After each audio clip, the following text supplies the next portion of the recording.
All right, welcome back to Waste Some Time with Jason Green.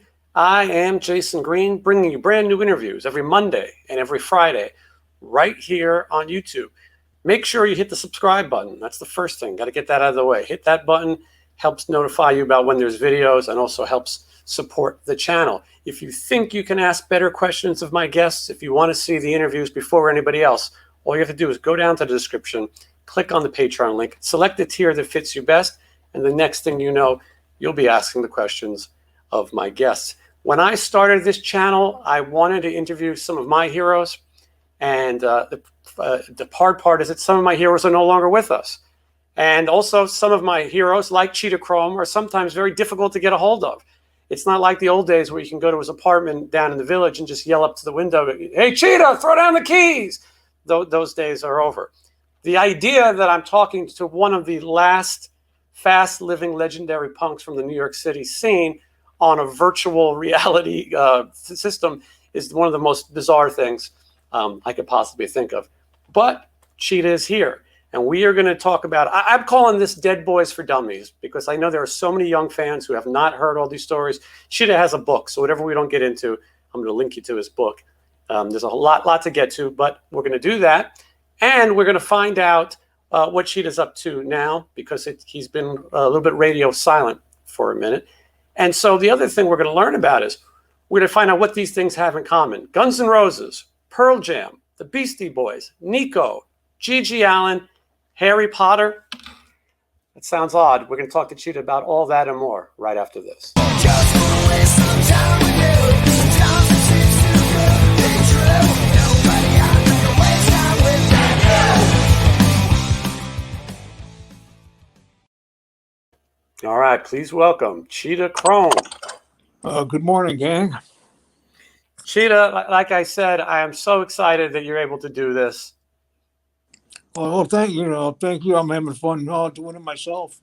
I never found this all this stuff with the broadcast studio, and I go backstage and all that. It's kind of nifty. Yeah.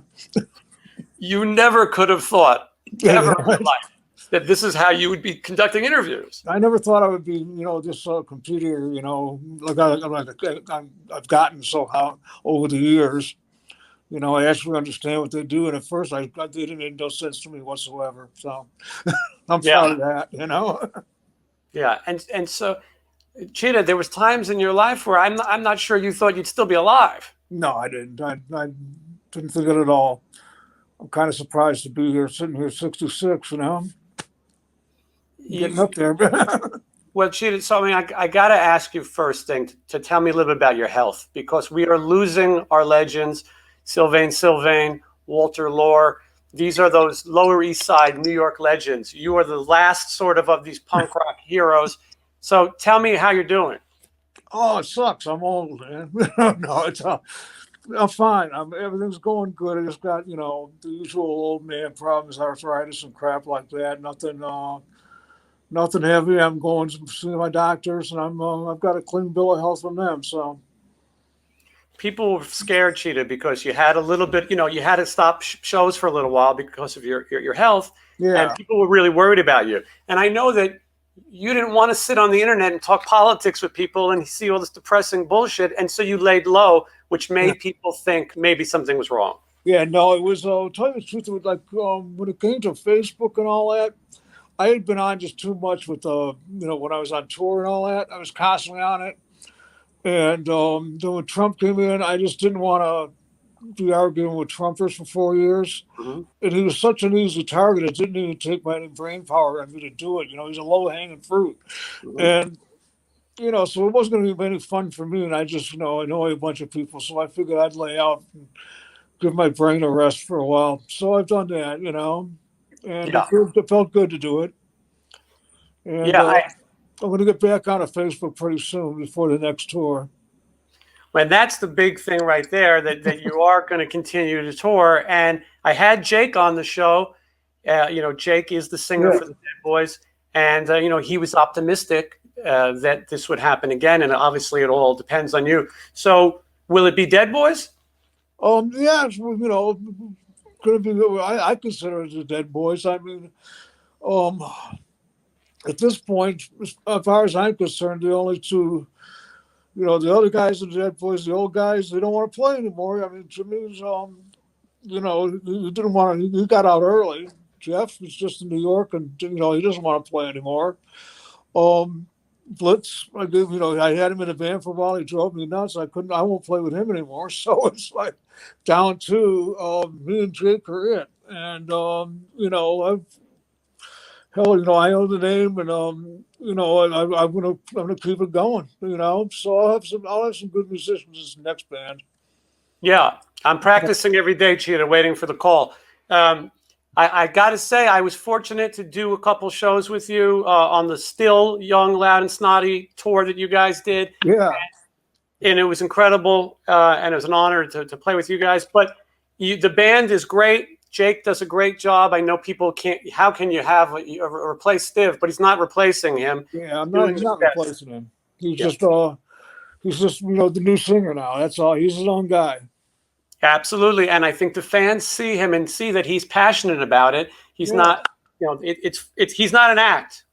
No, not at all. I mean, I think people just saw that right away. They, we were all a little bit, worried about it at first, but I wasn't, because I waited for almost 40 years to replace, to get somebody else, with me instead of Stiv. And as soon as I met Jake, I was like, okay, this I think very much is the guy. And then it was what clinched it was a lot of Stiv's fans came up to me and said, you got to get this, you should keep this guy, he's great, And a lot of Stiv's best friends said that to me, so I felt better about it.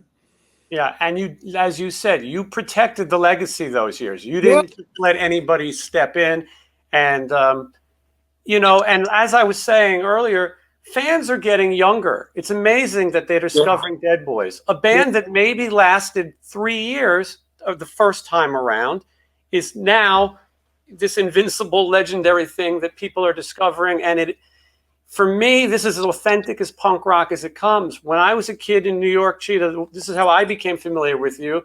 I bought a guitar because of Johnny Ramone. Yeah. When I saw, like many, but when I saw the Dead Boys, I heard about it because it was already kind of over. You guys were sort of doing those reunions, and my father had a store in the village, and he would tell me the legends of Cheetah Chrome, and it was like a Bigfoot sighting. His store is on 2nd Avenue between 9th and 10th. There goes Cheetah Chrome. What was I doing down there? I wonder. Yeah, probably not good thing. And you'd see these characters like John Spacely and these East Side kind of fixtures, and Sammy Yafo, who was on the show the other day, and the guys from Circus of Power, and all these people who were sort of in that scene. But when I saw Dead Boys, there was no internet to look it up. So you would hear these stories. Well, the singer, he cuts himself with a microphone, and he gets inside the drum, and this band hates each other, but they get back together every now and then. The legend was huge. Yeah. When a band like Guns N' Roses comes out and starts to really pay respect to the Dead Boys, your audience grows drastically. Oh yeah, it was they did some great favor by doing that, because we were headed pretty well towards being a footnote, and I wanted to keep it alive because I thought we deserved it. We busted our butt in that band. I got broken bones from that band, so it's I wanted it to be for something, not just my teenage years and I find something else to do. I can't do that. Rock and roll, I love it too much, and I want to keep doing it. Yeah, and you didn't play it safe. So let's go back for people who might not be familiar with the beginnings of Dead Boys. It starts in Cleveland, Ohio. That's where you're from. Even though you guys are known for being a New York band, it starts in Cleveland, and it starts with a band called Rocket from the Tombs. That's right. And some of the songs for the Dead Boys are going to come out of Rocket from the Tombs, including the biggest hit, Sonic Reducer. Yes, a lot of them did. I mean, a lot of the ones on the first album did for sure. Yeah. Those Rockets was very ahead of its time. At the time we didn't think so. I mean, that was just what we did. But we kind of set out to, we just wanted to have like a Motorhead type jam band, and play whatever we wanted to, and we did. But then it never made it. Cleveland was the wrong place to try to do that. We never occurred to us to get in the van and drive to New York. Um, so we just kind of sat in Cleveland. So we got so frustrated we self-imploded. You know. Uh, and then when it was self-imploded, Stiv was right there. So I didn't miss a break. Or, miss a thing in there. I went straight from Rockets into the Dead Boys. This is like when I was like 19 or 20. So I didn't have a whole lot of experience back then yet. And Cheetah, we should say there was no template. You know what I mean? No, there wasn't. There was, bands later could say, "Oh, I want to be in a band like the Ramones or the Dead Boys or whoever." 1974, you guys are sort of finding your way and creating something. Yeah, we were just, that was the cool thing about the early 70s was everybody was starting to play around with things, and it eventually ended up with punk rock, as they call it now, we never thought of it as punk rock. We thought it was rock and roll, that was just what we did. But there seemed to be a lot of bands, like-minded bands in 1974 you heard of 5 years later, Mm-hmm. From different places, like all over the world. There's English bands, like the London SS was around the same time the Dead Boys were getting together in Cleveland, and things like that. So there was all, the history behind punk that was all just basically rock and roll. All of us had long hair at one point. Yeah. Yeah, no, that right. The scene didn't have an image necessarily. It was a different thing. So you after Rockets, you meet Stiv, which is his real name, but Stiv Bators, and Stiv Bators goes on to be, he's an icon. He's part of this history, and so. But I always got the impression that he was a very nice guy. Everyone I spoke to, he was a punk, so to speak, but he had a pretty good reputation. You tell me about meeting him. Oh yeah, well I met him. Peter Lofton met him first at a club, and he was talking about him at rehearsal, and I was like, "Oh, I don't know this guy. I've got to meet him though." It was funny because Peter said, "Oh man, as soon as we kind of went to Dave Thomas, man, as soon as he was stiff, the Rockets is over," and. I could see why I thought that. I didn't want it to be that way. I wanted to see Rockets through to the end, and I did, But I had Stiv waiting in the wings, because it was obvious it was going to be coming soon. Yeah, and so do you know the personality is by rehearsing, or is it when you get to the shows you go, okay, there's something to this guy? Oh, well, we went out and I met him. I think we went out after practice, maybe that night even, and went out to the Viking, and he was there. And I met him, and we started talking. We hit it right off, So we made plans like later that week to go out and see Blue Ash, which is a band from Youngstown, Ohio, that he was, which is where Stiv was from, and he was friends with them. So he goes, "Let's go, see Blue Ash." So he came and picked me up, and we went out to one of the suburbs like North Olmsted or something, like 17, 18 miles outside of Cleveland, on this cold winter night, and hung out all night. We just kind of bonded that night, We really got along good. And then we were pretty much running buddies right after that. That was it. Yeah, yeah, and what's to come is what becomes rock and roll history, so to speak. So. So Dead Boys starts playing around Ohio, and you're traveling a little bit. It's Joey Ramone who urges you guys to move to New York City. Is that right? Yeah, we met the Ramones in Youngstown, and we got along really good with them. And Stiv, we got in touch with Joey when he got back to New York after his tour, and Stiv was talking to it. He said, we got to come up and play CBGBS. And we said, yeah, but, I don't want to go up there and audition. It's a long way to drive to just get an audition night. So he said, well, don't worry, I can handle that. So he went and told Hilly that he'd seen us on the road, and that we were really good. He wanted to, he told us to come up and play. And he'd never seen us, And, so he just basically, told Hilly that. And we got our first gig, and it wasn't an audition night. It was just a regular night. We headlined our first night there, really, over two other bands that were known about as well as we were, But what happened was Joey brought down like Legs McNeil and a whole bunch of people, Danny Fields and the whole Funk gang from Funk Magazine down to see us. And they brought people. And so we had a really good first crowd. Yeah, and I'm sure you made an impression because the Dead Boys really didn't play shows without making an impression. Oh, yeah, no, they wanted us back. I mean, we were complete chaos on stage. I mean, Stiv knocked my amp off the stage. There was like all kinds of drama going on. It was funny as hell. But yeah, we they wanted us back right away, and then we kept going up there, every couple of months or every month sometimes, Yeah, and eventually, so Hilly Crystal, for those who might not know, is the owner of CBGB's. He becomes the manager of the Dead Boys. Right. Yeah. Which is kind of a good insight. And it seems like over your career, he actually gave you some good advice. Some of that we'll get to later. But so here's the interesting that I found out. So Seymour Stein, who was the president of Sire Records, he signed the Ramones, he signed Madonna. I always thought, wow, this guy's a genius. He discovered the Dead Boys. He signed the Dead Boys. And that's when I realized if that this is a move that you hear all the time with the hard rock bands in LA. When Guns N' Roses got big, they had to sign everyone. Every label had to have somebody. Just signed everybody up. When the Lilith Fair was big, everyone needed a female singer-songwriter. They signed everybody up. So from what you've said, Seymour just needed to sign up some punk bands. It's the wall and see which one stuck. Yeah. If he didn't the ones that didn't stick as well, he would hang on to them for a tax write-off for the bands that did. Which is rough.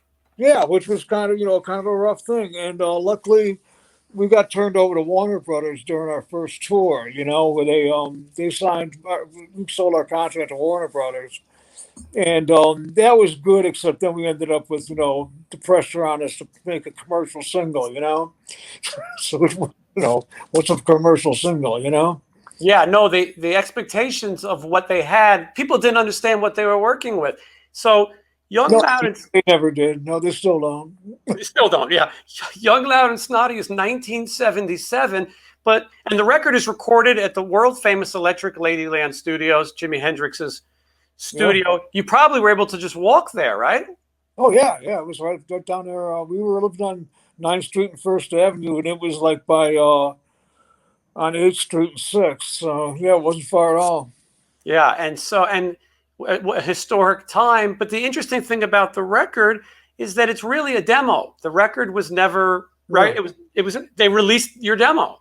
Yeah. There was a clause in there that said if they thought the demo was good enough to use the record, we wouldn't have to re-record the record. We were we were devastated because we totally played like we knew we were going to make it over again. Yeah. And so then we got kind of oops. Did I just die on you? No, I hope not, Cheetah. You're the living legend. You can't die. Oh, okay, there I am. No, we're just taking a look at the record cover. Oh, now there's 5 of me. Okay. Yeah. All right. But yeah, so, and I think it's fascinating. A woman produced this demo. Yeah, she did a great job of it. Way ahead of its time in some way. You know what I mean? Yeah, she knows. Again, you got it. She knew what to do. And some of it was lucky accidents because we've never been in a recording studio, and they were not used to recording bands at the volume we played at. And so she wasn't afraid to push it into the red and get some of that stuff, Yeah. And, that was what happened to the death of the second one. It was because, it was like an automated board. It wouldn't go in the red, Yeah, well, we'll get to that second record, but I got to ask you, I got to ask the fan questions. I want to know, and I've always wanted to know, is where is that wall? That wall is in Cleveland. It was in Cleveland. It's part of the stadium now. So that's torn down? Yeah, that's before I had down. That's where the stadium is in Cleveland now. Yeah, it's under it. Yeah, because, the Ramones record cover, that first cover is shot in a little park, Albert Gardens, and it's an unassuming park, but it's become this legendary spot, and it's unfortunate that people can't visit this famous wall. Yeah, well, they could for a while. That was by the building on our left. There is our rehearsal spot, and there was that little alleyway that went back there. It was only about 3 feet wide. And there was like an iron gate on each end. And we had, so we got in there and posed, and Glenn Brown used infrared film on that. So that's why it's got all those weird colors. Mm-hmm. And it becomes an iconic photo, obviously. I mean, now this is a part of punk rock history. The look on my face was because I had I had a toothache. And I was kept sticking my tongue in it, going, So that was why that look on my face.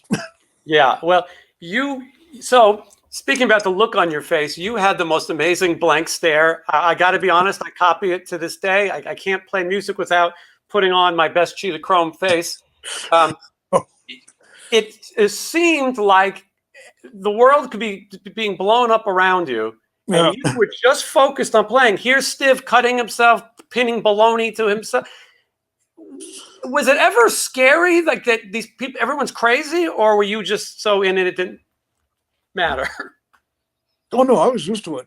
I love doing it like that because it was, I was able to kind of weave in between raindrops there and do my thing, and it was it took a little practice. We actually had to do a little choreography there in order to do it, because if Stiv was going, we kind of watch each other very closely on stage.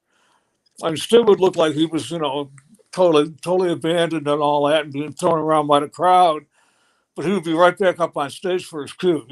I mean, he was very good that way. He was a real good performer, and he wouldn't leave stuff in the way.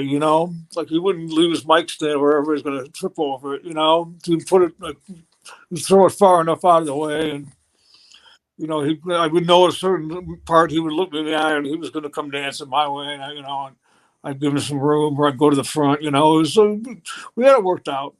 Yeah, it's funny we had to because we collided. I mean, we all had bruises over us from learning. Well, it's amazing to realize that it was a little calculated because it seemed like just this train rolling out of control. I didn't realize that Stiv was a small guy. He's pretty small. He's like 5'6", 5'7", yeah. And he could literally roll up and get into the drum head at some point, right? Yeah, and he was wiry. He was tough, man. He was strong for being a little guy. I'll tell you, he was like the strongest little guy I've ever met. I mean, he could, he could pick you up and throw you. And it was, he didn't know it was coming. They didn't expect it from him, Mm-hmm. So yeah, he used to do a lot of fighting in the hotels. We like brothers wrestling, And we would wake up in the morning. I'd try to go to the bathroom, and he would attack me like, who's the butler in the Pink Panther? Peter Sellers' butler. Oh, totally. Yeah, it was like, be like that.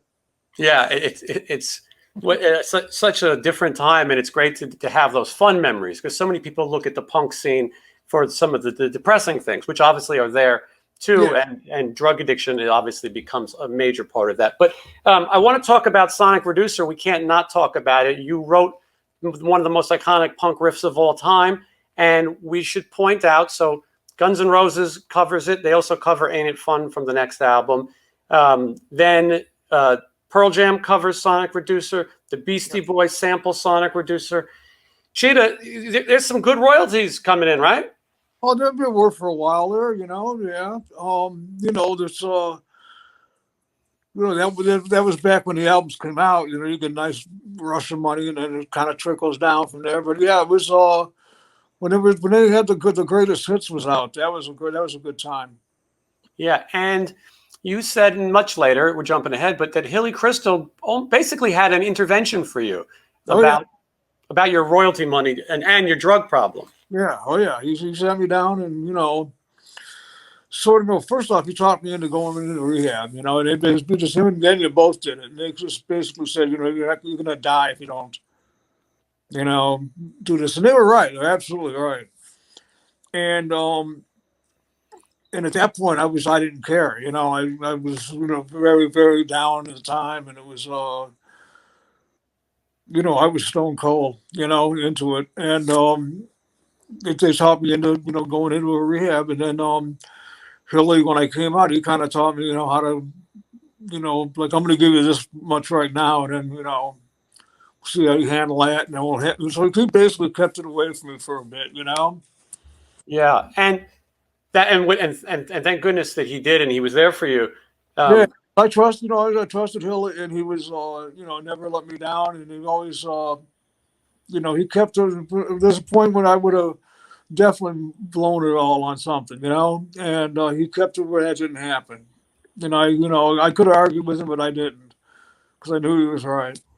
yeah, and thank goodness that, like, again, that you had something like that in Yeah. your life. So we're jumping around a little bit. I want to make sure we get to all this. It wouldn't be Dead Boys for Dummies if we didn't talk about all of it. So this is We Have Come for Your Children, 1978.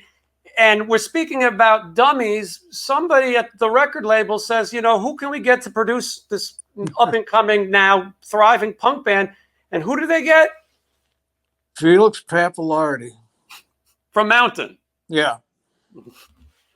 And he produced, you know, come on, people now, smile on your brother, you know, that one. Yeah. Mm-hmm. The wrong guy. You're wrong guy. But the songs on this record, in Yeah. my opinion, are really strong. Songs They were like great live. They were great live. I wish we would have just done the damn record live. Yeah, you went out to his home, right? Oh yeah, we went out to went down to Miami for like 6 weeks. You And know? didn't he have a really crazy wife? Yeah. She was trying to tell me to convince me there was a lion in the backyard. It was a big tab. It was like a big old orange tabby cat. She said, "Oh, there's a lion in the bushes." You know, we're looking around and there's no lion. You know, and then finally this tabby cat comes walking out. You know, and she's the one that ended up shooting him. Yeah, I was going to say she shot him. Yeah, she killed him. I mean, you know, what a fairy wasn't having. You know, the amount of insanity around you is crazy. And speaking of insanity, around this time in 1978, your drummer Johnny Blitz gets stabbed. Yeah, him and Michael Sticker were going out for a bite to eat after a show one night. And some guys kind of were driving down First Avenue and they swerved over at him, just yelling stupid shit, you know, hey, fuck you, or whatever. And they said, fuck you back. And next thing you know, the car jams on his brakes and three guys get out with bats and shit, you know, and they got in a fight. It was right there on 5th Street and 2nd Avenue by the precinct, which was a stupid place to have a fight, but it was there's a lot I can't talk about that because there was some people that were supposed to be there that were, let's just say, connected. That you know, it could have gone ugly for us real easily if we hadn't handled it right. You know. Yeah, I can imagine. So he was stabbed really bad. He was in the hospital for months. Yeah, it was 16 times, and one of them was like, they had to take his heart out and massage it to keep him alive. Yeah, insane. And so we should say that so you guys do this amazing benefit show, 4 days at CBGB's. And before we even get into that lineup, who else would you have play drums for the Dead Boys than John Belushi? Well, we had him. We played on one side. We got Jerry Nolan for the whole set. Right. Right. So Jerry Nolan sat in for the night, and John Belushi played Sonic Reducer. Yeah. And there's a video of it, and it's very entertaining. And so you guys knew John from hanging out. Oh yeah. I used to go over. He was a good blues drummer. I used to go to his house and hang out with him. You know, and he played blues. He played real good meat and potato blues drums. He was good. You know, but Sonic Reducer was way out of his, level, you know. And so it was funny because he put his whole heart into it. He tried his best to make it right through perfectly. He came close. But it was perfect because Belushi, he made it look like he was struggling, and it was perfect. It was like great theater, for him to do that. Yeah, and he's already on Saturday Night Live, and he had punk ties. He got Fear on Saturday Night Live, which backfired on him very badly. Yeah. He took the spot we were supposed to take. But Oh, was it? they took the spot we were supposed to take. Wow. Because I made a mistake. We made the mistake basically of being they didn't want us to be able to. They wanted us to use small amps, you know, and we didn't want to come up with small amps. So we wanted our whole our big sound. And they were like, "Well, these mics can't handle that." We were like, "Oh, well, we'll figure, okay." But it just didn't work out. They were getting really antsy about us. They thought we were going to try something like Clear did. Yeah. You probably would have. Yeah, well, it still would have done something. I mean, it wouldn't have destroyed the whole studio, I don't think. But they, but at the time, we just wanted, we kind of need without the volume there, it's just kind of standing there feeling stupid, and to play live with that many people, we wanted it to be perfect, Absolutely. Cheetah, it makes your point that people were trying punk. They wanted to see if this was going to stick. Like you said, even Saturday Live. Well, maybe this is the next big thing. We should try it. Exactly, yeah. Here is a T-shirt from the Blitz Memorial shows. This was made by Arturo Vega, who also created the Ramones logo. And just look at some of these bands. I'm just going to pull out a few. But Blondie, The Dictators, Glenn Buxton from Alice Cooper, Jerry Nolan, John Belushi, the Ramones, pretty much, and I'm missing some of these bands like Steel Tips that were very popular. Oh, there was pretty much every band on the scene at that time. I mean, they were, everybody pitched in. It was a great sense of community. It was great. Because everybody did come out for it. Everybody helped out with because it was like 4 days of preparation. I mean, the preparation for it was just nuts. It took over my life for about 10 days. Your girlfriend at the time was a big organizer of this, right? Yes. She stepped up and really helped me. Because the phone was ringing constantly. It was for one of us, Mm-hmm. And so we put that together in like 10 days, but it was nonstop for that whole time. It was pretty wild. Did you guys play all 4 nights? We just played the last 2. Okay, because that's when the Ramones and the Dictators and Blondie were on the first 2 nights. And then we closed it down the last 2. It's one of those things, Cheetah. Everyone says they were there. Do you know what I mean? And we both know that CBGBS doesn't fit that many people, but it's one of these stories that people love to tell. So I want to ask you, as we're sort of wrapping up on those 2 albums, because you still have a lot of life, and I don't want to keep you all night.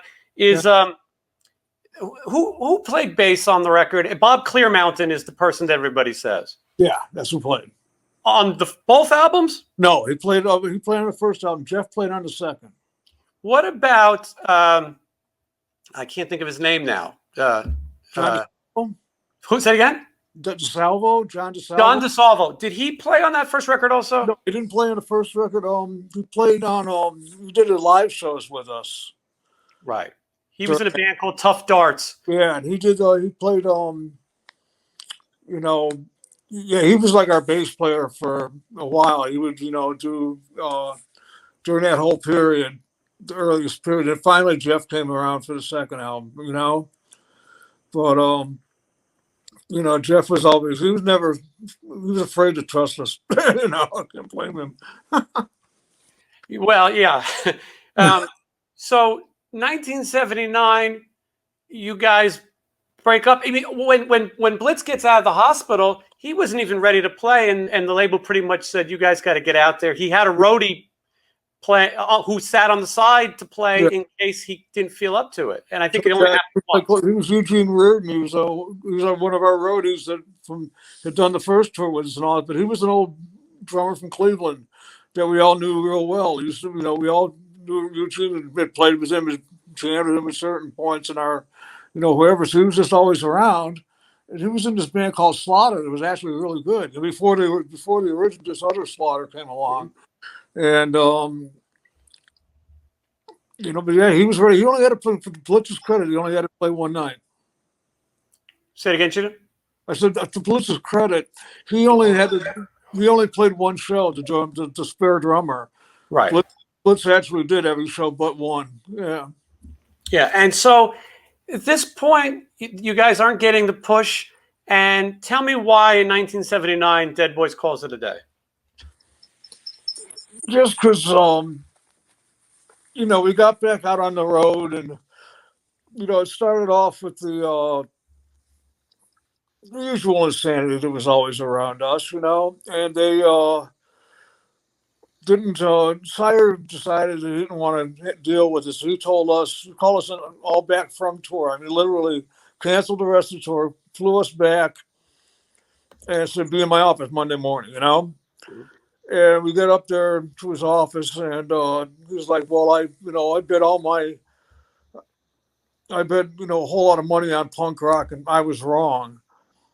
And I was like, "No, you weren't, Seymour," But he wasn't listening at that point. And he said, so at this point, I think what you guys need to do with the Dead Boys is either change the image, change the music, and possibly change the name of the band."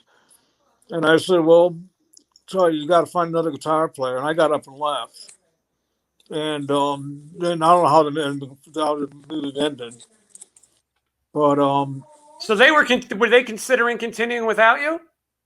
yeah, they did it. They did it for a while, I think. Yeah, I mean it was cold. I didn't care, but there was they chose to go. That's when they got the matching suits. Right. So it wasn't long lived. But obviously Seymour was right, because punk rock hasn't gone anywhere since that day. He put a stop to it right there, didn't he? Right. Yeah, that was the end. There's not a million kids going out right now and buying t-shirts. Yeah. Yeah, so I think he was a little short-sighted, but nobody listens to me anyway. It's funny though, because you guys didn't want to change to be a pop band, but Stiv though did go on to have a pretty pop-orientated career. His solo records are really catchy, and they're great. Yeah. And so he was able to do that. But yes, it wasn't right for the Dead Boys, and especially not in 1979. No, it wasn't at all. And, the Lords, I mean, that was totally great. I was pissed off because he was finally singing about politics, and that's what we wanted to sing about all the time. Mm-hmm. And instead, he wanted to write dick songs. So, we were, then when he starts doing politics, he does it with somebody else, Yeah. No. Absolutely. In some ways, the fact that you guys call it a day so short might lead to the legend even more.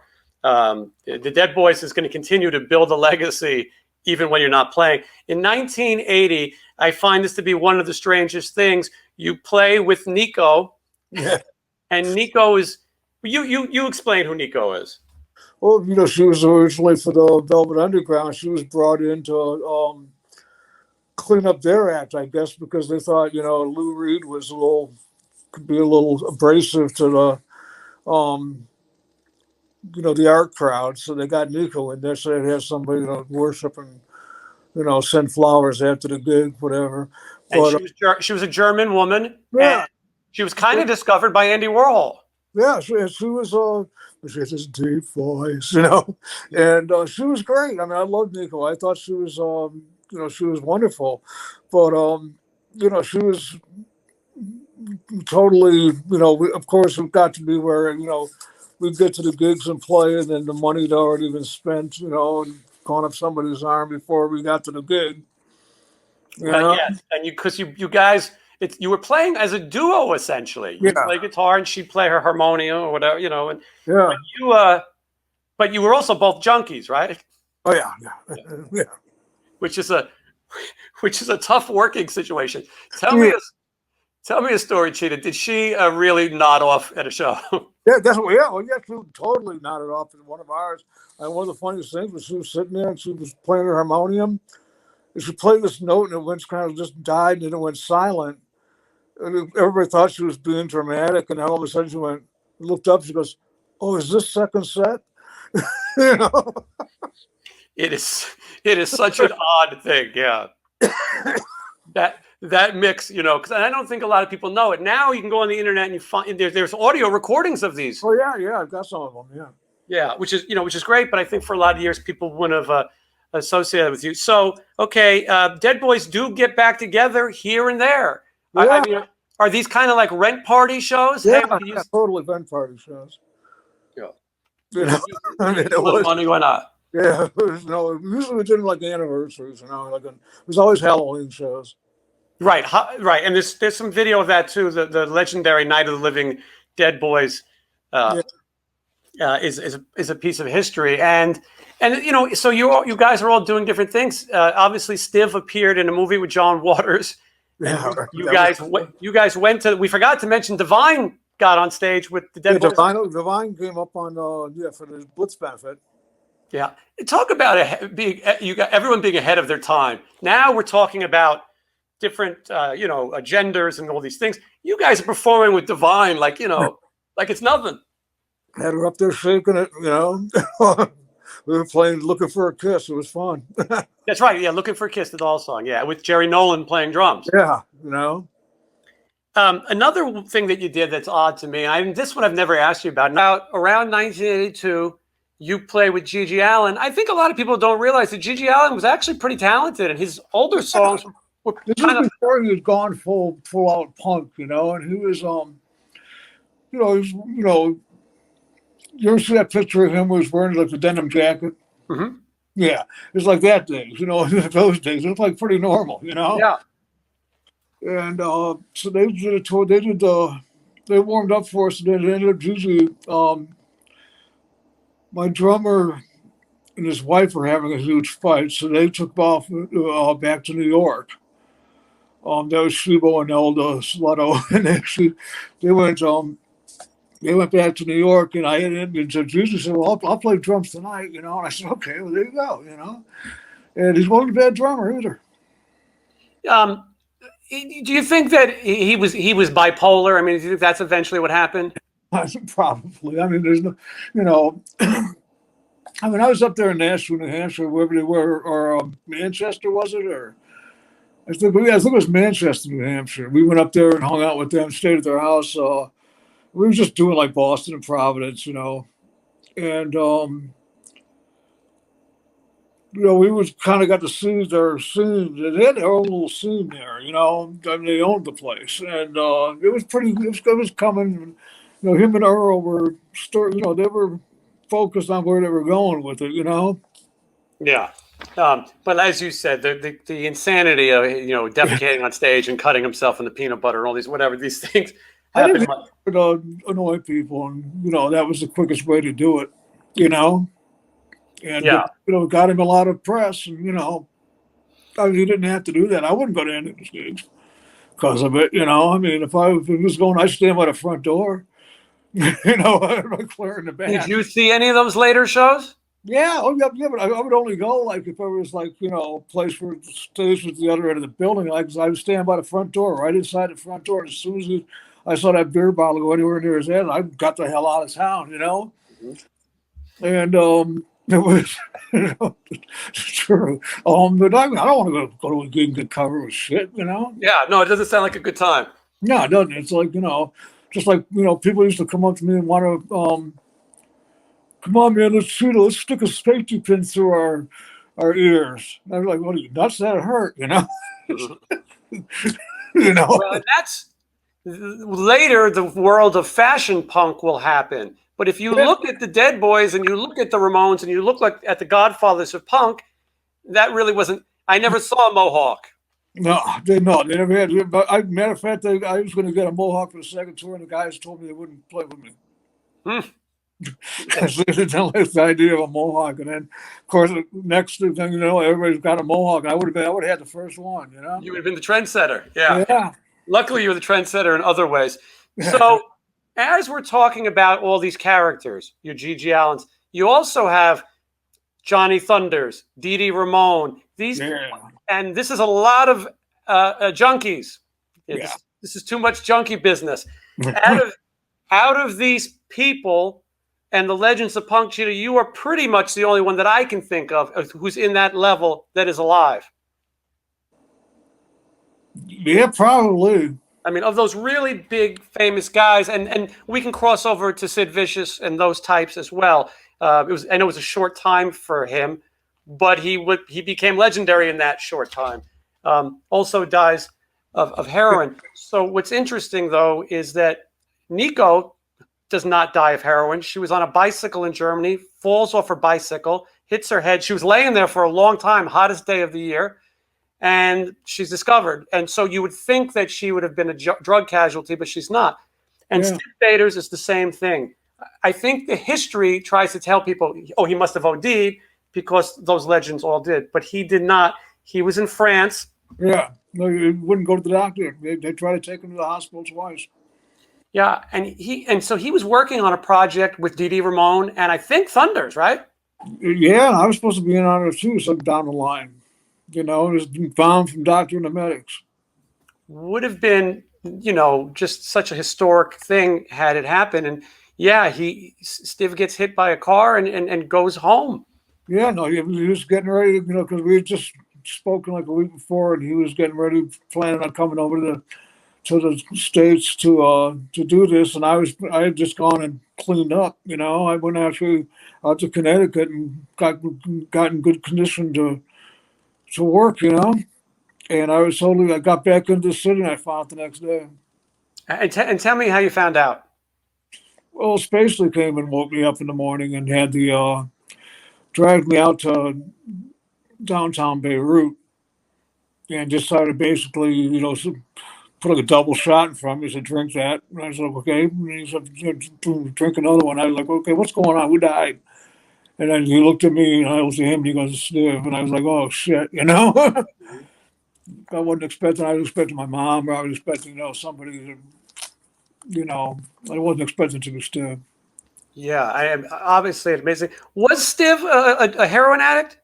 No, not at the time. No, he was, he was always more in the other direction, That's what I thought. I had Kira Rossler on the show, bass player for Black Flag, and she told a great story about the Dead Boys coming to her town. She was either in San Francisco or Hollywood at the time, and she said that Stiv laced the whole band with acid or something, put it in everyone's orange juice in the morning. I mean, oh, yeah, that sounds like something he would do. Yeah, and he dies from getting hit by a car, but this is a guy who would also surf on top of a van, right? Yeah, that all the time. He would be like in Cleveland before he even moved to New York or anything. I mean, we were going out someplace and he, I was like, I was looking out the window and I turned around and all of a sudden Stiv wasn't in the car. And I look and he's waving at me from out by the, on the front of the car. He's holding on to the roof and he's upside down, sticking his head out, And I grabbed the car and I'm driving from the passenger seat, which is like not good, No. Especially since I didn't drive back then. So it was like, and he came back in through the window and it was like nothing ever happened, But he was funny with stuff like that. He would do that to everybody. But he survived all of that. That's what's so tragic and just crazy about his circumstances. I want to ask you, Cheetah, about what his final resting place is, because there's a lot of different stories. So you tell me what happened to his ashes. He's in Ohio. Okay. Because now the stories are, everyone likes to have a good rumor. So one is that his ashes were put on Jim Morrison's grave. That's one. Yeah. There's supposed to be some design Jim Morrison's grave. So some of the ashes went there, and then the rest went to, which is now his family plot because his parents had passed and are buried with him. I had about a gram at one point, that I stuck away, and it's we had like a little bindle, like it was called. You didn't smoke his ashes, did you? I heard that's a story. No, that I did? No, not you, but I heard that there was some legend. There was some weird things that went on before I found out. When he immediately died, and he had his, the funeral over in Paris. The people who were over there had apparently a hell of a lot better party with it than I did. Mm-hmm. Then you do the sort of memorial shows. Were they at the Continental Divide? Yeah. Which is another casualty that's no longer there. But it was hard for you because you almost hosted. You sort of had to MC and play for your fallen friend. Yeah, and I did the same thing again for Thunders. You know, it was And Thunders plays with you. yeah, You know. it was it was a hard time because I lost all my best friends within a year or so. You know, it was like basically Johnny, Stiv, you know, and then Jerry not long after that, and it was you know, Jerry was a couple of years later, but that was all, you know, very hard on my psyche. Got to say, I was just waiting to go myself. You know, I figured I was next. Yeah, I would think it has to feel that way. And you know, one of the things with the heroin addiction is someone like Dee Dee Ramone, you think, oh, he's in the clear. But as you know, obviously, when you're an addict, you maybe never completely in the clear. No, you know, you can do. You're always possible. You're going to sneak around, do something stupid. You know. Yeah, and so and again, this is why it's so great that you're still with I've been us. clean. Since I've been clean, I've been rehab twice. Yeah, You know, since I got clean, figure that out. You know, it's I'm just on just a lower level of it. But you know, now I'm doing very well right now with it. yeah, and thank goodness because we need you, Cheetah. I mean it.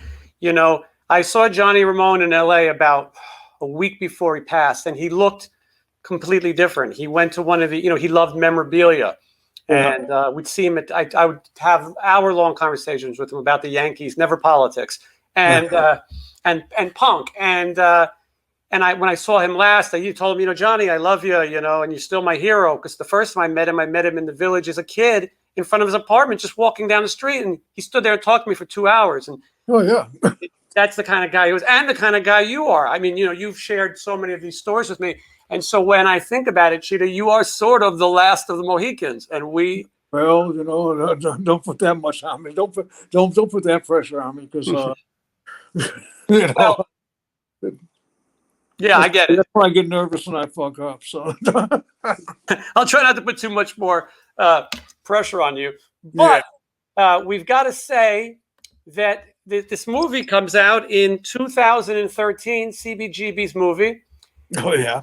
and you know some people kind of gave you some shit for being involved in it. Listen, I don't think the movie's that bad. You tell me what you I think. thought his heart was in the right place, and it was you know, it was supposed to be fun. It wasn't supposed to be like a gritty documentary, and Mhm. it was also where people, you know, a lot of people didn't realize they were mad because the Dead Boys were in it so much. Right. And, like I was explaining to them, the reason because the movie is basically about Hilly, Mhm. but Hilly managed the Dead Boys, so our lives were intertwined. Everybody else's wasn't. Talking Heads didn't sign with Hilly. You know, the Ramones didn't sign with Hilly. Nobody in the Express. They were not involved financially with him. They didn't have a personal stake in the club like we did. You know what I mean? Like our club, our futures in the clubs were intertwined. You know, and that's why we're in it so much because we were dealing with that shit behind the scenes a lot. You know? Yeah. And as a fan of the Dead Boys, to see the movie, I was really happy. I've heard the Ramones stories a million times, Yeah. and to see the Dead Boys reach a new audience always made me happy. You know, I feel like you guys were the punk band that people didn't. It never got the attention that it deserved. It was like, yeah, all the elements you like of Ramones type bands, but you know, your guitar playing with leads. These are things that the Ramones didn't do, and then also just these melodies of these songs and this emotion made you guys stand out. And so I was glad that this movie really gets to show that. We're looking at the actor who played you. This is Rupert Grint. Yeah. Who, yeah, who Good kid. Good kid. yeah, did he do a good job? Oh, yeah, he was great. Yeah, we became good friends too. He's a good, really good kid. I like him a lot. And for our younger viewers, he's Ron in the Harry Potter movies. I mean, Yeah. it's crazy. Harry Potter to movies to Cheetah Chrome, and Alan Rickman, who's no longer with us, who played Hilly. He is also the character Snape in the Harry Potter movies. Yeah. It's a strange. It's a Oh, strange. I was a hero to my son for that week, boy, because we watched all the Harry Potter stuff growing up, you know, and so you know we came down to Savannah with me, and you know it was great just hanging out with Ron Weasley and Snape, and it was yeah. So you mentioned your son, who is the spitting image of you. Does your son have any interest in playing music? Oh yeah, he's playing guitar. I'm in his room now, and he's got all the guitars over here and everything. Yeah. Good. So maybe he's going to be part of the future legacy of yours. Well, you never know. I'm not forcing. I'm not pressuring him. I want him to do whatever he wants to do. It's his world now, not mine. So. Yeah, absolutely. So I want to show this because I got to let you go. This is still Snotty, Young, Loud, and Snotty at 40. Because that record was a demo, you finally had a chance to re-record it and do it the way you liked with Jake. Which is not that much different. Yeah, it's not that much different. Yeah. Maybe sonically a little bit, but obviously technology. But so this is available in the description. If people want to check this out, this is a great thing to look at. And so I want to make sure that people know about that. Then the other thing that I want to make sure I mention, I got to get to all this before we wrap up. Right here, Cheetah Chrome's book, A Dead Boy's Tale from the Front Lines of Punk Rock. This is a cool book, and I happen to have my copy right here. All right.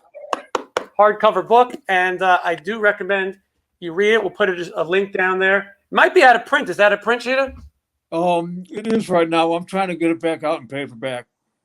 Okay, yeah, and so there are copies out there, but they might be a little pricey right now. But so I want to make sure.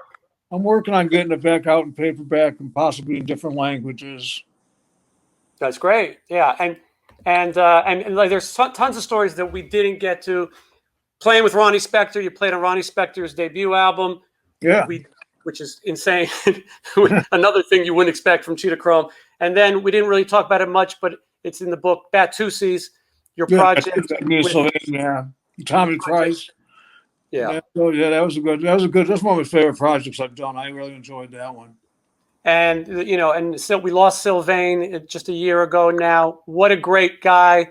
Did he call you Jackson? Of course he called me Jackson. I wondered if even a legendary guy like you gets called Jackson. But I got called Jackson all the time. Yeah. Yeah, I even called him Jackson back sometimes. Yeah. Hey, Jackson. What's happening, Jackson? Call you on the phone. Jackson. Hey, Jack. And if you couldn't remember someone's name, it didn't matter. Sometimes he'd learn a name and then go, I'm still going to call him Jackson. Yeah, exactly. Yep. I used to do that when I introduced the paper and introduced people. I'd be like, well, this is Jackson. He was an original guy, man. He was one of a kind, and he really was had about the best instinct of any musician I ever played with. You could just walk in any room, anybody playing what, and join right in and fit. Yeah, he was that kind of guy, and I think a lot of people knew Johnny Thunder's image so much more that as Sylvain got to go out on himself, people saw what a big contribution he was to this music too. So, okay, and wrapping it up, the world is in a crazy place right now. We know that. You are still planning to play, right? Yeah, we're going to be going out in spring of 2022. We were going to be out next month. We were supposed to be starting September 15th, and because of the COVID thing, we stopped because it's just not worth it to keep this thing going. So if anybody's get vaccinated if you want to see the Dead Boys. Yeah, that's what we need. And Cheetah, you're carrying the torch. We're so lucky to see you play. I think fans got to go see it. There's nothing like a Dead Boys show. There's no filler. There's no bullshit.